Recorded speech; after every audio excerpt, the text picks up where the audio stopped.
to Bloody Good Horror.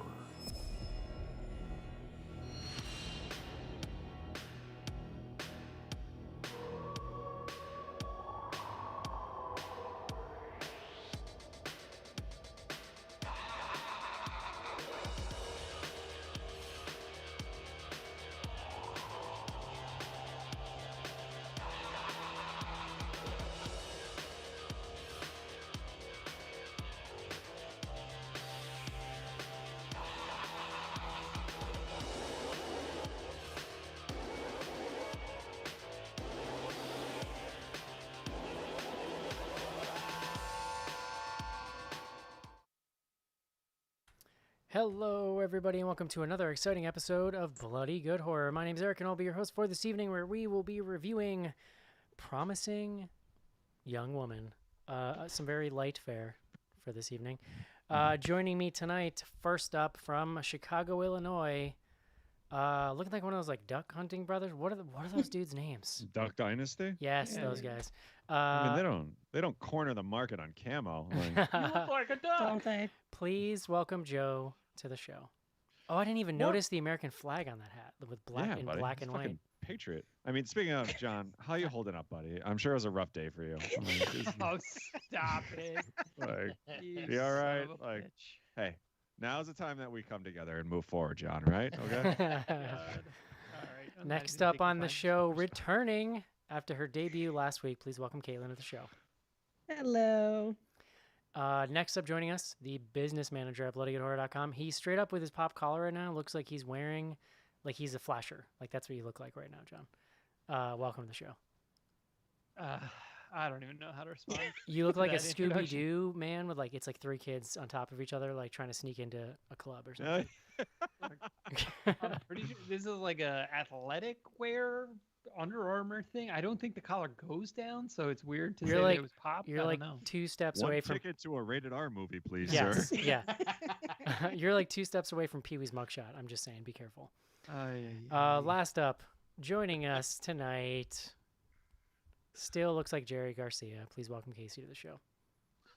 It's better than Pee Wee's mugshot. We love you, John. It's okay, buddy. It's like minutes away from exploding. I yeah. didn't see it. We're Yeah, here. believe me, this is low. This is light. No, that's What I've that's been through. John's. That look for John is I'm just gonna wait until Eric gets it out of his system and it'll be okay. There you go. Like I said, we're here tonight to review Promising Young Woman, directed by Emerald Fennell and starring people you know, like Adam Brody, Carey Mulligan, Clancy Brown, Laverne Cox, maybe a little Bo Burnham randomly in a movie. in Clancy 2022. Brown back to back. Back to Yeah, back double Clancy Brown. feature. Yes, yeah. Wow. Before we do that, Joe, please tell us what we are drinking this week. Beer guts.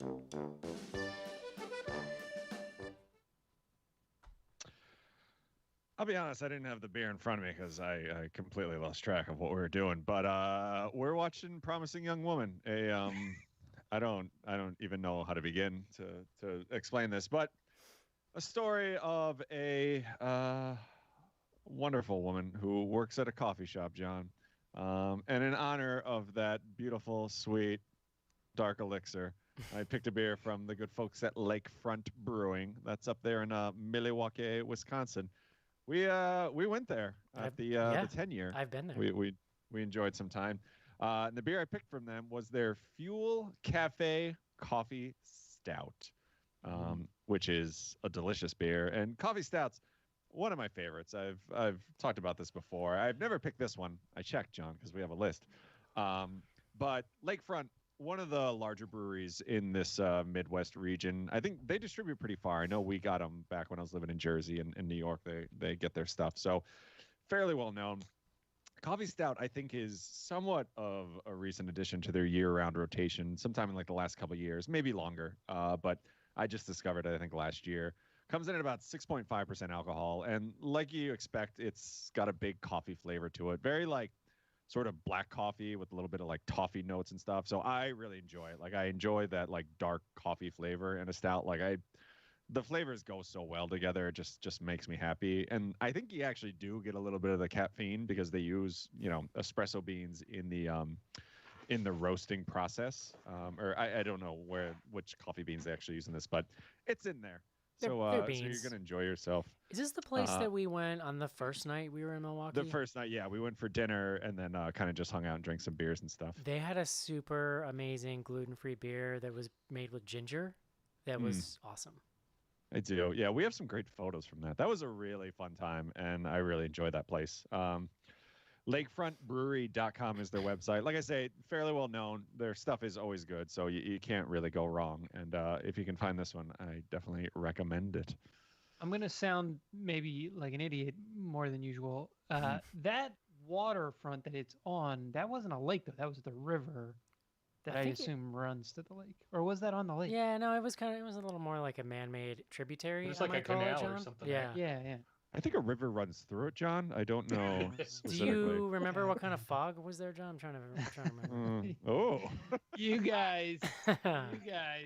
Good question, John. Though I was kind of mulling that over myself. I'm like, I don't remember that being a lake. Well, there was a bridge, and I'm like, yeah. In any event, Caitlin, I can look it up. Caitlin, were It was you? far. Caitlin, That bridge was too far. Were you in Milwaukee?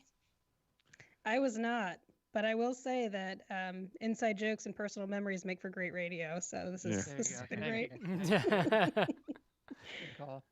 All right, Remember Coach Ronka, Eric? That was crazy. dude, he's a dick. Screw that guy. All right, guys, it is time. Let's take a quick break and review Promising Young Woman. This is it, Jennifer. Your big break in TV. From the prime time. Main feature.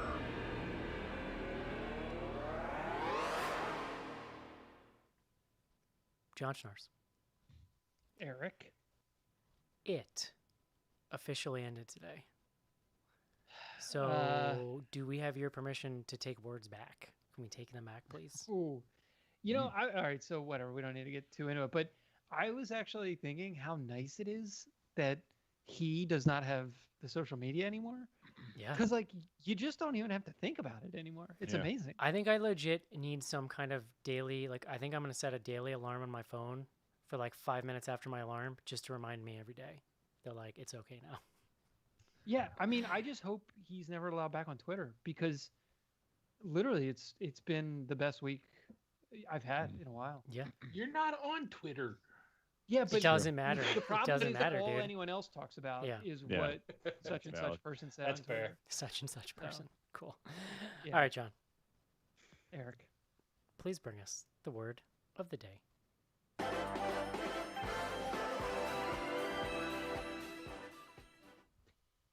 Eric, I have a slight cheat today. Mm. The word is Cassandra, as in the Cassandra metaphor. Sometimes phenomenon. It's usually used to describe a person. But the Cassandra metaphor, I'm going to read from Wikipedia because this isn't like a technical dictionary definition. The Cassandra metaphor, it's not just a Wayne's World reference. It relates to a person whose valid warnings or concerns are disbelieved by others. And for an origin, the term originates in Greek mythology. Cassandra was the daughter of Priam, the king of Troy. Struck by her beauty, Apollo provided her with the gift of prophecy. But when Cassandra refused Apollo's romantic advances, he placed a curse, ensuring that nobody would believe her warnings. Wow. Eesh. John, that might be the most shockingly relevant word of the day you have ever come up with. Yeah. Eric, thank you. It's both Oddly respectful enough, and not a word, insightful. so. Jealous Yeah, of I mean, Joe. so Cassandra is the name of the main character here. She mostly is called Cassie in the film, but her parents, who are fairly prominently involved, I believe her, at least they call her Cassandra. Oh, you didn't. I get it. This is what she was named. I didn't put that Yeah, together. it was Okay. literally her name. So this has literally nothing to do with you at all. You just put it together. Well, I mean, I would argue that it is not an accident that No, her that name in the I movie- understand. That's what I'm saying. I didn't Well, know that. I thought you were being smart. What I'm saying is now I understand you were just copying your homework.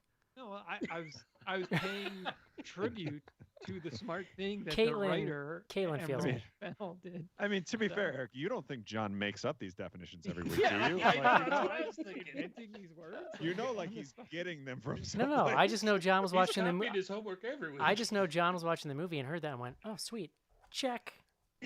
So, I legit did not think of it until about 20 minutes ago, but pretty pleased with myself.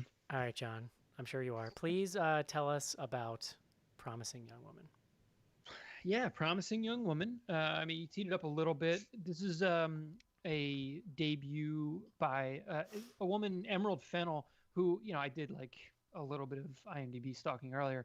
Primarily an actress. I mean, that's almost all of her credits have been for acting. I think this is her first full-length feature. She had done one short previously.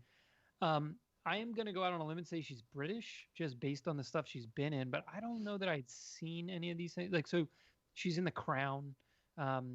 She's in a couple other TV shows. I one love called, her name. called The Midwife. I love her name. Yeah. It's very lyrical. She played Camilla Parker Bowles in the most recent. She was born 1985 in Hammersmith, London, there you England. go. So, thank you, Joe. I hadn't gotten to that part of the IMDb page yet. The first sentence. Nice. All right, I skipped to that part. Is what I was so yeah, written and directed by Emerald Fennell, starring Carey Mulligan, and she's been sort of really out front. I mean, I read a really nice sort of feature of her online like a week ago. Like, she's been kind of making the rounds in support of this movie. And yeah, I mean, it's the story of this woman, Cassie, who, while in med school, so her friend, whose name is Nina, who's not in the film, is the victim of a pretty brutal rape situation. I mean, there's like details that emerge over time, but it's not great. Nina, I don't think it's ever explicitly spelled out exactly what happened, but effectively Nina is not around anymore. I mean, she took her own life sort of because of everything that came from the attack. And so Cassie, who was like her closest friend, both prior to being in med school and then in med school where they were together, is carrying a lot of guilt, is sort of like working through her grief.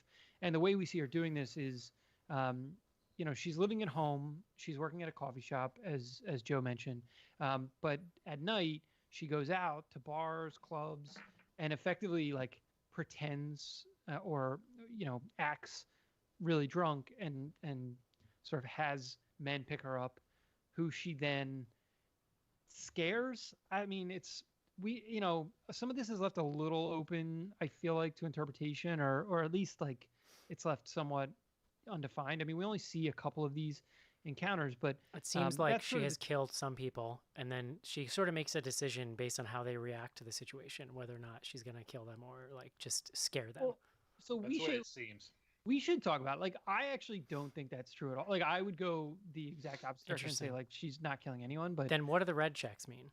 I Yeah. think it's Because that's one just because like- early on she think it comes was out of just- one covered in blood, the first one. no, that's not blood. She's literally was from her eating a donut. jelly donut. Yeah. Yeah. How the fuck That does was one like- get that that was much jelly on artistic. yourself? No, I mean, Okay. they're, like, so here's the thing, like, and whatever, we can talk about it later, because like this movie does a lot of stuff to like challenge our perceptions of like what a film like this is supposed to be about. Effectively, this is a like rape revenge story, right? Like, we've seen like, this is like a common trope in horror. It's a revenge. She is taking revenge on behalf of her friend. I mean, so that in itself is like one departure. But the real meat of the story, she meets Bo Burnham. His character's name is Ryan. Ryan. Yeah, they haven't been like ordered that they appear in the movie, which makes it tough. Ryan. So just quick side note, I was familiar with Bo Burnham's name, and I've seen 8th grade. I was not aware of what he looked like. So, and I thought it was a different interesting. person. And I was like, this is Bo Burnham, I guess. He Okay. looks like what I believe he is, which is like a super nerdy homeschooled kid who grew up Christian or something. I think He that's has his story. like youth pastor Yeah, vibes about vibes. him. Yep. Yeah. He's that. I He's got thought that horseman show on Netflix, right? Is he in that? He's Bo- got a couple. He's got a Bo Burnham, stand-up Jack special Horseman, now. or something. Oh, I okay, think never is- mind. Yes. Ignore Joe. Yeah. Ignore Bo Joe. Burnham, Jack Yeah, Horseman. Cut him let's off. Move forward. So, BoJack, Bo BoJack Burnham, Burnham, Bojack BoJack Burnham. Burnham, Horseman. aka Ryan, Oh, comes into Cassie's life, and it kind of becomes this moment of I don't want to say like normalization, but he seems to be helping her kind of move a little bit beyond. He makes her The start to trauma- start to believe that maybe there's a part of her that could heal and like have a Yeah. quote unquote normal life. And and then that it doesn't come to necessarily great ends. And I don't want to we should talk obviously about how this thing unfolds. And It's a new movie. It's on demand. We should point out, spoiler alert, because it is. There's a lot to it, so we're not going to be able to like get into it without really spoiling it. So I would just put that down right now. Yeah. Jojo. Yeah, I didn't fully know what to expect from this movie. I think I was, I think, expecting a little more by the numbers sort of revenge movie. And this is 100% not what this is. Leslie and I watched this together, and we both really enjoyed it. As much enjoying it sounds weird to say, but like we both thought it was great. The main character Cassandra, I think, has like so many layers to her and depth. Like it's not just going around and seeking revenge on everyone, right? There's a lot more to it than that, and it's also just one gut punch after another that like you don't actually see coming, which I think makes it a lot harder to watch a lot of these scenes. Side note, I watched this high, which was a terrible idea. Bad idea. Yeah, dude. Oh my god, dude! Literally by the end, I'm like, Leslie and I looked over and I'm like, I am 100% sober. Like I don't feel anything anymore. But yeah, I mean, I thought she was amazing. Like I thought she was such an amazing actress in this, and even the supporting. Obviously, a lot of the characters in this are just like straight up awful, but like you really feel it. So yeah, overall, I was a big fan. Caitlin. So I had to write a lot of these notes down because I thought I might get emotional, not in the sense that, I would get choked up, but there's just a lot to think about here. And I keep abbreviating it when I write Promising Young Woman as PYW, and my mind goes to PYT, which is not I where was I about to say the same thing. Yeah, that's a lot happier than. Yeah. I went in extremely skeptical about this movie. Oftentimes when we're given a movie with the rape revenge trope, we get like a watered down black and white #YesQueen version of it that cheapens the real trauma that a lot of survivors of sexual assault are working through. And I think a good example of it done wrong is The Perfection, which came out a couple years ago. It does that in a really reductive way. The bad guys are like a secret order of men operating behind closed doors, committing acts of evil. And it's like what a 15-year-old boy might think about a rape revenge movie. And I just really hated that. And I was like, I don't know if I want to watch this one because I feel like we're going to get more of that. So I was ready to hate it, but I really, really ended up loving it. I feel like it had the emotional impact and nuance that The Perfection and movies like it wish it had. And it does it with humor and intensity and passion. It's not black and white. The bad guys aren't, this like secret order of men. We really see sort of like the banality of evil. It is the ladies in our book club. It is the men we love sometimes. And I feel like that's what makes this movie so impactful and so meaningful and good. So yeah, I really liked it despite heavy skepticism. The writing is really good. The cast is stacked. Like we said, double feature Clancy Brown. And I personally have been blasting the soundtrack on repeat the last few days. The soundtrack is amazing. It slaps. I know that a lot of people are, we've commented in Slack about the Toxic cover, the like sort of orchestral cover of Toxic. I'm sitting there listening to it and I'm like, it's so like distorted and slowed down, and I'm like, what is this riff? But I want you to know, Caitlin, that I totally called it. I'm It's really in the trailer, isn't it? I think they used it in the trailer. Yeah, but I'm not yeah, they positive. But you don't hear the words here. I think in the trailer there's words, No, but this is just the riff. Yeah. I think. Well, I don't know. But yeah, I agree. It's choice. But I mean, really, and I won't spoil it right at the top. But the song that they play at the end, especially, it just like really clenched it, and I've been blasting that one But yeah, I feel like this one, they really pulled it off. It's a hard trope to get right, and they nailed it. You can tell that this was a rape revenge movie written by women, whereas something like The Perfection certainly was not. I'm gonna look it up and just no. I'm kidding. No, I did beforehand. There was a woman on the production team, but that was Not a the movie. time. Yeah, John. No, that movie was terrible. John, Just to be fair. Caitlin does research. Okay. Yeah. I don't know. Casey, what about you, Feel buddy? bad. So yes, I love this movie too. And Jesus Christ, what a movie! You're gonna feel wrung out after this one, I would imagine, watching it, but it's worth the trip just to see it unfold. I think this is one of the rare moments that just about everything within this movie kind of comes together. Different levels of greatness coming together just to make a complete great whole. The side characters, the main characters, the writing, everything. And just as you watching all this stuff, you see this stuff happening on the news. I'd mentioned Brock Turner in the email, and it's the same kind of situation. But and when you're reading that, as a normie like us, then you're reading that story and you think how awful that has to be for the parents. But I think they got to really, or for the friends and family and everything when they're going through that, and you see how you get to see it play out in real time here and see how much it affects people. And I think they got a really realistic look. And to echo it, like what Joe and Caitlin have been saying too, they did this rape revenge movie without making you feel sleazy for watching it. You go back to like the classic of that just subgenre, I Spit on Your Grave, and you feel pretty greasy just watching it. And they don't get lewd about it at all in here. There's things that are happening, but they don't linger on it. You don't have those uncomfortable shots. Everything's got a purpose, and it's just a really well put together movie. I mean, to be clear, I didn't feel great after watching it. Like I didn't.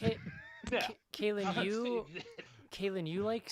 Oh, John, you go. Ooh, I almost ran over you, Shars. Oh, Boom, Eric, got it. I thought you were gonna keep your streak alive. With just, forgetting them here. It's We'll weird 'cause circle. you We'll circle back otherwise- to that. Okay. I feel like otherwise I'm like at the front of the list, but here we are. John, what did getting- you think of this movie before I tell people what I think? Yeah, I mean, look, like this is going to be a little bit of a love fest, but I think it's 100% appropriate because it's just a really, really good movie. Like, it's so well put together. Yeah. That's what just impressed me, from the beginning. I mean, we talked a little bit about the music. I think the art direction and I mean, the she may this costumes- woman may have been mostly an actress before, but like I assure you that this is a director, and that is No, what she well, is going to do dude, now. yeah, the writing. I mean, the Yeah. script is like Pretty blown flawless. away. I mean, look, there are like whatever we could like come up with things to like nitpick, but it would be nitpicking. Like it's a really sort of it's an important movie for all the reasons you all hit on, right? And it's exploring a difficult topic, and I would argue using genre tropes to like almost maximum impact in a lot of places because it's subverting them. It's denying you the arc of the story that you want her to be killing people. Like that would be the like easier film to make in a lot of ways. And it's why, and I was saying whatever, we can get into like a close reading of the script or of the film, but like I don't think there's any way you could argue like that she is killing people, but like it's also left open enough that you could say like, yeah, it's like an out almost for you as the audience. I loved all the side characters. Like she's amazing. Carey Mulligan. Carey Mulligan is like rightly held up. I think is like one of the great actresses right now. But everybody else that's in this, the men that are in this movie, like tip of the hat because like they're all playing scum. John. No, but like they're signing up to like They're putting play themselves out there douchebags. as like I'm going to play this pretty vile person. Yeah. Well, and there are cultural nice guys too. Like outside of the roles they played in this movie, they're sort of like it's McLovin. Like, oh, Yeah, that's a really good point. The casting Yeah. is very on the nose like that. Yeah. McLovin's been trying to get out of being. Dude, McLovin. literally the second I saw him, I went, ooh, like, but I think that makes it pretty spot on casting. How about Sam Richardson, who's the guy from Detroiters and what the hell is that? The other show on Netflix, Joe. Oh my God, yes. Bo That Burnham- honestly, Bo I Burnham, love Jack that guy Horseman. so much, and it broke my heart to see him in this role. Who is? I don't know who you guys are talking about. He was the black guy who's in the Yeah, beginning, he's and then the- he comes back later in the. Dude, and in like the- honestly, one of my favorites too was like Alfred Molina's turn. Like that dude Oh my is God. one of the best actors alive. Like he is love him. incredible. Yeah. Well, Laverne Cox in like I appreciated that it was just like they let Laverne Cox, like she's just in this movie as like an She actress, just is a and person. Yeah. Yeah. yeah. Yeah, I Yeah. agree. She's great. So yeah, I mean, whatever, top to bottom, like we should get into, like, I think there's so much nuance, Yes. and like so much of the impact of the film is actually in the nuance. I And think we I'm- obviously, I think we got to talk about the ending. I 'cause think I might it's- have something to say about the nuance, John. No. Oh. I'm gonna keep going. Listen, Kaylin, you summed up a lot of my issues with similar movies like this in a much more succinct and eloquent way than I've ever been able to. So, like, I'm not even going to retread it again, other than just to say thank you. What makes this movie different? This movie is incredible. This script is incredible. The direction is like spot on. It's an incredibly ambitious film in the amount and scope and like just depth of what it's trying to take on. Instead of going, like Caitlin, you're saying, the reductionist route, right? Or the potentially reductionist route. It's not to say all examples of that are, but it can't, right? Where we focus on the act and we focus on the physical revenge. I've said this on shows before where, like, I feel like focusing on the physical revenge part takes away everything else, like you're saying, Caitlin. But, like, what this movie does that blew me away, and I don't think I've ever seen a movie in this genre that has ever done this as well. It is not like comically evil people, right? This movie shows the way that everyday, mundane people are part of this sort of wide, insidious cultural thing that makes it impossible for women in these situations most of the time to find justice. And well, it really puts into perspective what what rape culture means, because I feel like that term gets thrown around a lot in academic Yeah. spaces or in activist spaces, as it should. It's a relevant and important topic to talk about. But I think a lot of people still have that idea, kind of like we see in The Perfection, which I keep harping on because it's a shitty movie. But where Poor it's like perfection, I'll tell you. so bad. But it's like that's like evil men doing shit behind closed doors, a secret order. Like, we're supposed to hate them, but when Oh, we're that talking couldn't about be someone I know. but type thing. it tends to cheapen Yeah. it, right? And like what this it movie does cheapen is it, yeah. I'm just continually being blown away by how much they're taking on and how well it's all done. It's like she sets them up, these archetypes. It's like Alison Brie. It's like the dean of the school, this Alfred Molina character, and then like these are all sort of like real life archetypes and people that would have been revolving around a similar situation in real life. And she makes them real people. She's like, here's the reason why these people are not willing to go to bat for this woman, but guess what? Like, this also sucks, and we're not forgiving this person for doing this. Like, I think in particular, like Alfred Molina is really interesting because he shows so much. There are characters who do really bad things and have enabled this person, who then show remorse, and then through our main character, we're able to sort of like acknowledge their remorse and also say like, no, I don't forgive you. That's like an incredibly nuanced take that you do not normally get in these kinds of movies. Nothing about this is wrapped up with a bow, including the ending, which we can get into, but none of it sort of. It's not in clean. the way that real life happens. None of it's going to come perfectly packaged. Justice isn't going to be perfect. Revenge isn't going to be perfect. It's not clean or cheap at all. Like in the issues that it's taking on, and like on top of it, I mean, no, it's not fun, but it's entertaining. Like it moves really well. The music is incredibly well chosen. There's some really incredible set design employed at certain times, like even just little subtle things, like her parents' living room is so weird and off-putting. The living room that she has that conversation with Alison Brie, like that room is a character in that scene and plays into why it's so uncomfortable. When Alison Brie walks in and you see her, she looks around at it. Yeah, and so but that is what I think this movie does that other movies don't do. It lays out how real people enable this type of behavior by not being brave enough to speak up. And that is not always accomplished. Like you're saying, Caitlin, like she literally was like, okay, what is rape culture? Here it is. A, B, C, D, E, F. Here it is in characters that all have to do with this plot. And then here's how I'm going to wrap it all up at the end. And it's just, I'm kind of blown away by it, honestly. Yeah, it's really intentional and really thoughtful, down to the score, down to the costuming. I feel like a lot of thought went into this, and I appreciate it because it really is a hard trip to pull off. And I was super skeptical, was ready to hate it, but I just can't. They did a great job. It's I fantastic. think it also like it goes a long way towards like the Carey Mulligan character is so well rounded. She allows her moments where she can be this kind of like revenge badass in a way that gives the audience some catharsis, but then by the end of the movie, she's really well fleshed out as like a vulnerable person that has been very like kind of broken down by this journey she's been on. Yeah, we get to see good development with Cassie throughout from the beginning Yeah. to end of this movie, especially based around her relationship with Bo Burnham as they go through that movie. You really see growth. It's not necessarily, you wouldn't say that you'd seen her change, but you saw the growth and the development in her character, which was nice. Well, so I was actually gonna say, like, one of the things that makes this a hard watch, like an enjoyable but tough watch, is like her pain Yeah. is so palpable from the very first. Like, even when she's like quote unquote being like tough, it's like It's layered. coming from a place of like real darkness and sadness.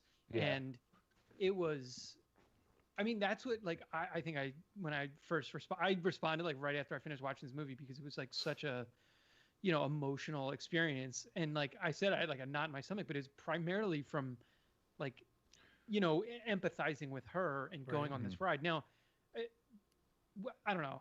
There's like a lot of things I want to say, but I want to like put down the generalized spoiler warning because I feel like I'm going to get into. Yeah, we can just transition at this point to like hardcore spoilers.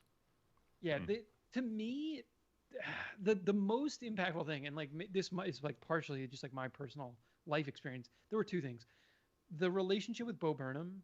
It's beautiful. Like, it's just so. It's like a great on-screen romance. They have a ton of chemistry together. Yeah. John, I've been dancing to Stars Are Blind in my kitchen, imagining I'm with Bo Burnham in a pharmacy like all week.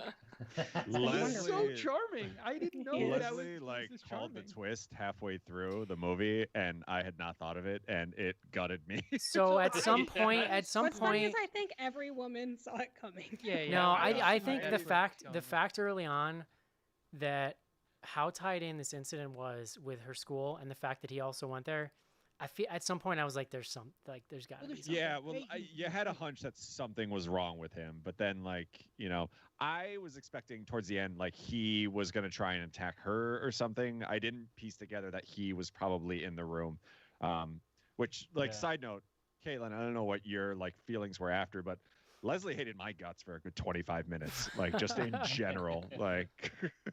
No, but that's actually, Joe, like, that's, I mean, again, like, speaking from a male's point of view, like, that was the other thing that makes this movie like hard is, and you know, Caitlin, I think you kind of hit on this, like this idea of challenging rape culture and like, but doing it in a way that it actually like felt productive, at least to me, because like we all, like, I know people who say inappropriate shit about women. Maybe I do know people who have been involved in events like this. Like, I don't know. Like, I mean, you almost certainly do, and that's kind of the point of the movie. We all do.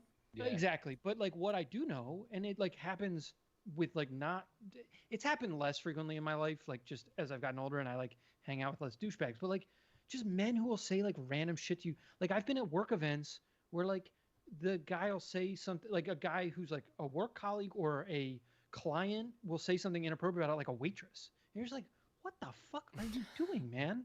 You know, like, it's just, and so like it's that culture that this movie like forces at least the male viewer and like female viewer, assuming are having a different experience. Nodding of it, along, like, yes, this is Yeah, it's like check, yep, check. Yeah, yep, right, check, exactly.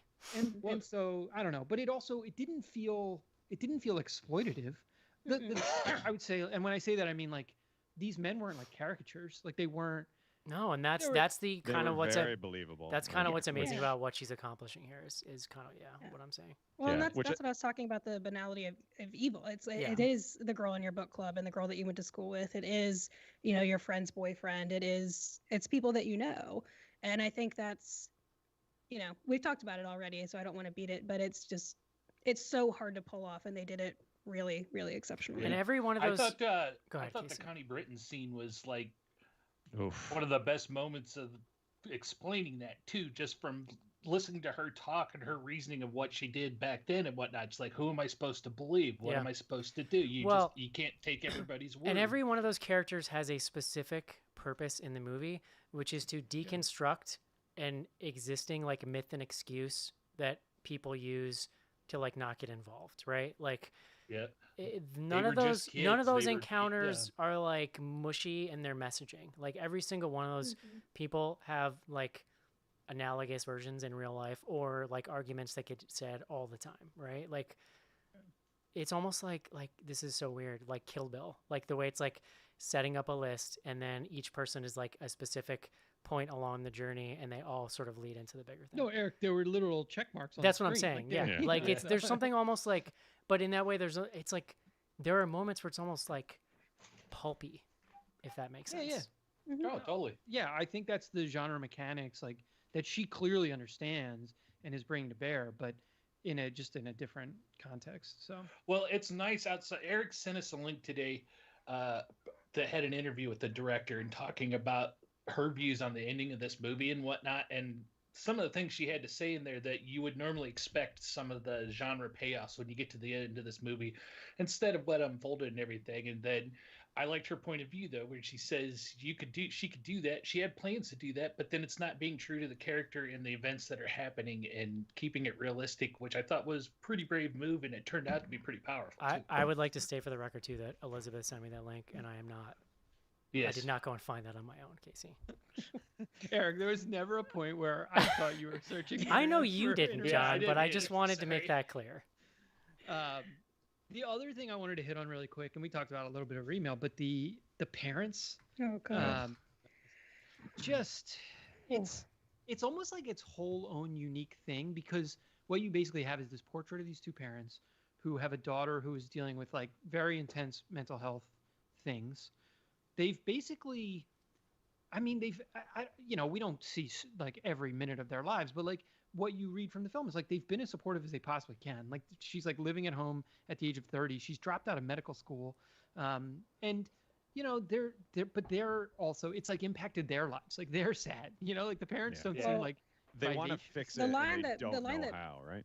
The line that Yeah. broke me though is when it's after dinner and the parents have met Ryan and they're, seeing her smile and, joking around for the first time in probably years. And they talk about how, Nina was like a daughter to them and they miss her like hell, but boy, did we miss you. And I was just like, oh Yeah. God, like, Yeah. my poor parents have seen me struggle with, depression and mental illness and God damn, like that was Yeah, bro. brutal. I mean, it's so beautiful, but really, really like It that's the was gut punch. heartbreaking. Like I can't even Yeah. imagine because like as a parent, there's stuff that I see my kids struggle with that I want to help them with, but there's just no way to fix it. And like this is like 9-year-old stuff. Like I Kaylin- can't Yeah. imagine dealing with like these type of issues and just feeling like completely helpless. So like yeah, that line, like I was a blubbering mess after that came in. Kaylin, you sort of Well, mentioned honestly, too over email though an important point that even like at the end, even her father kind of falls into the same societal traps of like feeding into the idea that she might have been unstable or something. Well, and I think I feel like Bo Burnham, are we full on spoilers now? Yeah. Okay. Yeah, The so- thing Sure. that it breaks our heart that he, one, was a part of it, a part of the video at least. Two, he doesn't try to make amends when she confronts him and he calls her a fucking failure, which was also a gut punch. Oh, like yeah. And when the detective comes to sort of figure out what happened, he also had the opportunity again to do the right thing and still didn't. Bro, no one has ever looked more guilty than Bo Burnham talking to that detective. He literally Yeah. couldn't look him in the eye, and he just was like sweating, just like, yeah. But that's the like. But the detective you know, wants to. You toxic could see the masculinity thing. detective wants Yeah. to believe whatever he Yeah, says. exactly. Yeah. The detective's Yeah. just like we're bros, like whatever you can tell me, It no, the thing with the dad, it's tough because it's not that he's like throwing Cassie under the bus. He's like acknowledging that she's had mental health issues. What almost like bothered me more was that he cut the mom off. Like to me, the mom seemed like she wanted to like push the issue with the detective, and the dad kind of steps in to say, no, she's had problems, and that's it was like such Yeah. a subtle moment. The thing I loved about the parent, not to like harp too much on the parents, they only have like 10 lines in this movie. Like they're in a lot of scenes, but it's just them sitting there looking hangdog sad, like so old and like, ugh, and like it's so impactful the way they were used. I love the way they were framed on the other side of the table from her. It's Yeah. just Well, they were they really- set up her family perfectly too when she came out for her birthday. Forgot it was her birthday, and her mom's like, "Got your present." It's like, "It's your birthday. Did you forget?" And then they gave her a freaking suitcase. It's like, Jesus. I don't know. A nice suitcase, very expensive. It was nice. Yeah, Yeah. suitcases are expensive. But I Well, got and there the is- idea she wasn't traveling much. I John, think- don't ever buy me a suitcase, okay? I just want you. It's not. I don't want. But a suitcase. that's where the humor does come in. Like there are really funny moments. She spits in Yeah. his coffee while looking in his eyes. Like those are funny moments, you know. Oh, I fell in love with her in that moment. Like, I got it. I got why he kept going back to that coffee shop. Oh, and I mentioned on the pre-show that she made me want to paint my nails because she had really fun nails throughout the movie. She did it. They were very well maintained too. It was like Yeah. never. You know, But that's kind of what I mean too. Like that's part of the boldness of the movie, and then it's not afraid to make like almost fun stylistic choices, like you know what I mean. But done in a way that doesn't take away from the kind of weight of the subject matter. Do we just want to like get into the ending? Yeah, Oof. go for At it. the ending. This So- scene where she confronts them and then gets killed, like murdered, is one of the like hardest things I think I've ever sat through. Oh my god, it long. was so long. Very long. Like, Extended. Yeah, but it was Like- almost like one of the biggest sucker punches we've seen movie wise, just because they're setting you up. We're kind of waiting for that genre payoff because we've seen the genre mechanics so much, and then they do a complete 180 away from what you're expecting to see and go the completely opposite direction. It left me with my jaw drop, just like I oh. like was waiting for some sort of supernatural twist where she came back. Right. Like, I think it wasn't until they show that shot of her in the mud. Yeah, After her they pretty much- fingernails. Yeah. Yeah, and I'm just like, Or you holy find out shit. she had a syringe hidden somewhere or something like Yeah. that. And Joe, that could be the sequel. Like I don't think you should write it off Oh. yet. you So know, then but- at that point, like the movie isn't So- over, right? She's dead, well, and we're that's still what just was there with the crazy. dudes. It becomes very strange when you're like, we're just here with the dudes now. Yeah. And we then go to like they burn her body, and then it kind of just cuts to like I don't know, is there more investigating? I think the investigating scene A is little then, bit of right? investigating, and then we jump to the wedding. And then we pretty go much. to the wedding where Yeah. she basically has like time released all of this She had information scheduled text. to Yeah. get sent out, and then we find out she sent stuff to Alfred Molina, who we know from earlier was trying to find a way to make amends. So the cops show up to the wedding. It's a very like it's a very kind of movie esque, like it's the most movie kind of thing in the whole movie, I guess, if that makes Yeah. sense. Well, Look, Mondo made a point on Slack saying that sometimes police do use events like that in order to Yeah. sort of spring it on everyone so that they can't sort of say like, oh, you know, cops are onto us, you should probably run. But they did it all at once. And the payoff for us as viewers is so good. And Yes, I the guess- use of Angel of the Morning in that scene, oh my God, like when they... Juice. I guess what I mean so by good. movie esque is it's like the film's biggest nod to catharsis. Well, Yeah. that for sure. The whole second half of this film is a little bit of a like classic crime or like not detective story. Like it's almost the inverse. It's a crime story, right? Like there's a lot of pieces that need to fit together for this thing to like work Yeah. in the end. And she does I mean, we've like raved about the script, but like the director does a really good job of teeing those things up so that when they happen, they don't feel like a surprise. It doesn't feel, Eric, to your point, it doesn't feel like a movie cheat Totally. that this shit's all coming together this way. Because No, I've you know, seen the thing movies with- attempt a lot less and do it a lot friggin' worse. Yeah, no, Yeah. 100%. And like it again, it's all set up pretty well. She's been planning this thing. We see her close down her Facebook account. Like there's like I don't know, there's a Yeah. lot of signals about sort of what's going on. So here's the question. What's interesting, Some- John, did you read that article? Because no, she so I says in didn't that read article the death was supposed to be the original ending. And So- basically the people she was trying to get money from were like, no, like you cannot make a movie with that ending. So she's the like, thing- she compromised in the article is like, I'm really happy with where it ended up, but that wasn't like, and I almost felt that watching it. Like you could feel that maybe this in some iteration ended here.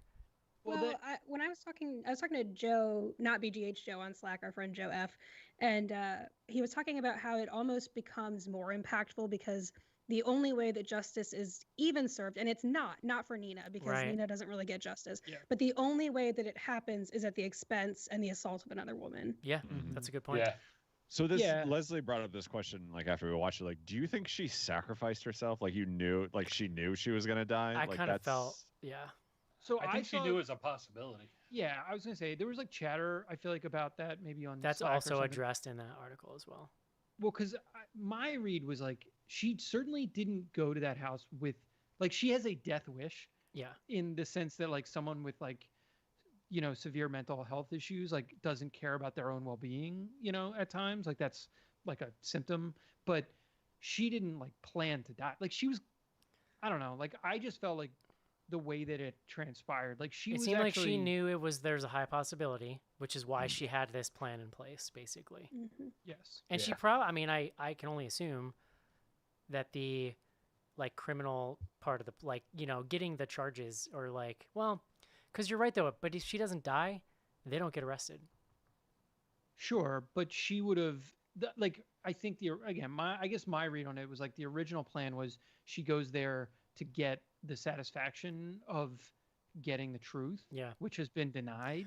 Like know? right up until the end too, this script is hammering home all this rape culture stuff. Like after the murder, the next day when Max something, the guy from New Girl, Joe Max is his Greenfield. name. Joe. Joe is his name. Joe, in the what's his movie. last obviously name? His name's Joe. What? No, what's his real name?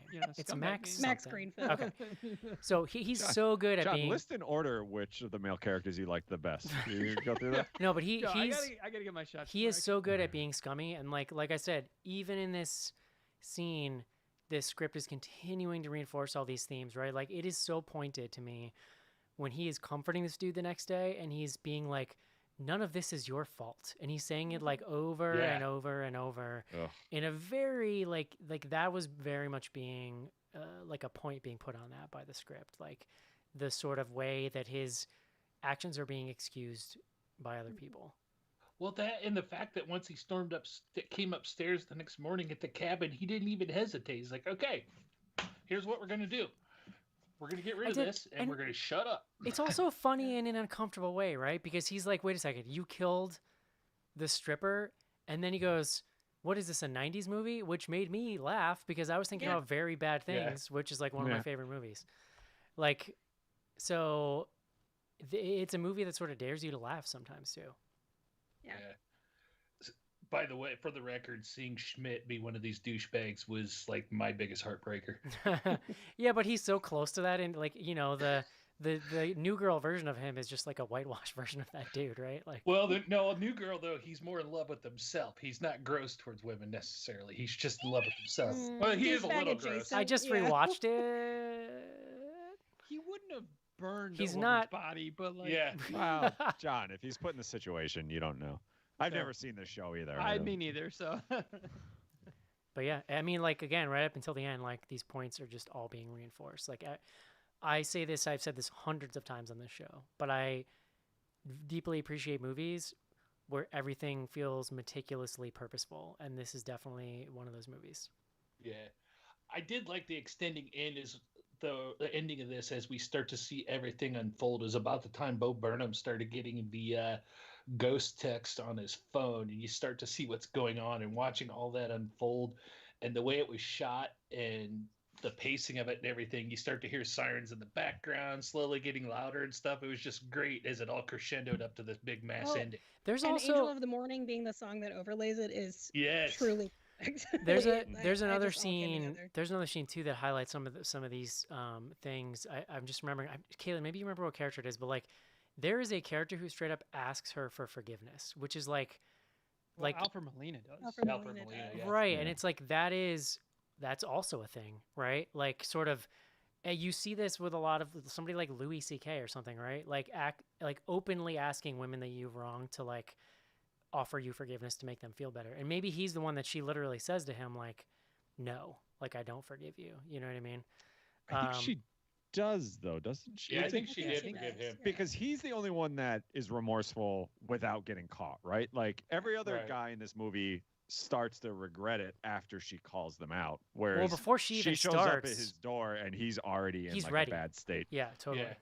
And that was right after Allison Brie, where you're sitting there thinking this, and you see she's getting drunker and drunker, but you're thinking, oh, she's going to end up owning up to what she's done and how it was bad or something. She keeps going, and she starts pulling out the phone, and here's the video, and you think, oh, this is where she's going to redeem herself, and Dude, she's like, yeah, we all fucking laughed. The fact that she produced a video after all of those years is disgusting. Like it's one of the like most impactful things in the movie to me. The idea, and it's all, I mean, it's sort of suggested, right? It's like all you put it together. Like she watched this girl we never told, but probably commit suicide. Like she knew that happened. She's seen what it's done to this other woman and kept it to herself like all this time. And then the real like gut punch at the end is her being like, never fucking contact me again. And it's like, you really see, I don't know, man, that whole scene is very illuminating, I think. Well, and because it's not just men. Like there are multiple women in this movie taken to task for their own role in perpetuating things. I mean, right. Yeah. Well, and I like that one thing that I appreciated about this is that we are getting it sort of secondhand. It wasn't Cassie who was assaulted. It was Nina. And she says Nina's name repeatedly to the people that assaulted her or excused the assault. And that's really important to me. I feel like, when she's talking to, I think his name's Al in the movie, the guy cuffed to the bed, saying like, all people could say when they looked at her was your name. And now, she's going to have her name forever on you. I was just like, ooh, I wish we could have seen it happen, but That shot of her Nina pendant in the ashes after you saw her pendant earlier in the envelope was like the extra haul off and kick him after you've already knocked him out move. Yeah, and just like her hand, like it was all pretty fucked up. So what else, everyone? Did you guys see the Easter egg? And maybe this was obvious, but the director has a cameo in the movie as the YouTube makeup person. Her credit is host of blowjob lip. Oh, that video! Oh my god, yes, yeah. Oh shit! There was one other Easter egg. Joe had pointed it out to me. The parents are watching. Fuck, I will have to scroll back to find it. But the parents are watching a movie about a wolf in sheep's clothing right before they meet Bo Burnham's character. Oh shit! Nice. And I was like, woo. Yeah, and we mentioned her earlier too, but I really enjoy Laverne Cox, and I liked their relationship together was really sweet. Like, she kind of knows what Carey Mulligan's going through, and Carey Mulligan's like admittedly a really shitty employee, and there's a lot of like, there's a lot of comedy that goes around that, but I enjoyed like it's a little antagonistic, but also she has a lot of like, I feel like love and sort of protectiveness for Carey Mulligan's character. Yeah, and I enjoyed that. Exactly. It was obvious that Laverne had love for her, kind of like a mother-child relationship, right? When she pulled out the Cassie necklace at the end, it's sort of like story continues, avenge Cassie. All right, Caitlin, was there anything else you wanted to bring to us tonight? No, I'm good. All right, then are you guys ready to wrap, or is there anything else? Yeah. All right. Good, bruh. Would you recommend this movie, Joe? Yeah, definitely. Caitlin? Yes. Casey? Yes. Schnars? Yes. Yeah. Also, big yes for me. I think this is. I think this will be on a lot of high up on a lot of top 10 lists by the end of the year. Well, so here's the thing, Eric. I don't want to upset you. The official release date is Christmas 2020. Yeah. I was like, Are I'm you actually super fucking annoyed. kidding me, Like, bro? they're just fucking up the list now. God damn it! I don't know. We can count it. I'm just kicking us into 2021. It's All right, fine. let's do it. All right, Joe. I'm gonna need my list then. All right, guys. Let's do it. Take a quick break and then do some fan mail.